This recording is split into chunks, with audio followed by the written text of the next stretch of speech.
લવિંગજી નવાબને કહેવામાં આવ્યું કે હિન્દુના સાધુ છે અને અહીંથી જવાની ના પાડે છે કે તો એને કયો અહીંથી નીકળી જાય, બાકી જબરજસ્તીથી એને કાઢવામાં આવશે.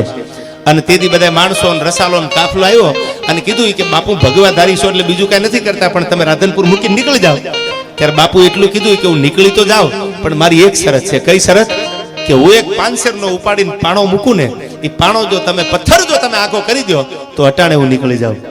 અને એક નાનો એવો 2 કિલાનો 5 કિલાનો જે કાંઈ ગણો નાનો એવો પથ્થર ઉપાડી અને સાધુએ મૂક્યો.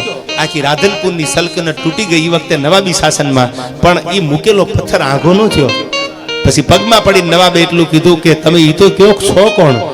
એ કે હું કોઈ નથી, હું કાંઈ જ નથી, પણ તો તમારો મૂકેલો પથ્થર કેમ આઘો થાય? અને તેથી પ્રેમદાસ બાપુ ગોદડિયા નામનો સાધુ રાધનપુરની બજારમાં એટલું બોલ્યો હતો કે મેં ઉપાડીને મૂક્યો, તમને કદાચ પથ્થર લાગ્યો છે, પણ મેં જયારે ઉપાડીને મૂક્યો ને ત્યારે એટલું કીધું તું કે મારો હનુમાન હોય તો અહીંથી ડગલું દેતો ને એકવાર દેખાડી દે નવાબની સલ્તનતને. જો મારો હનુમાન હોય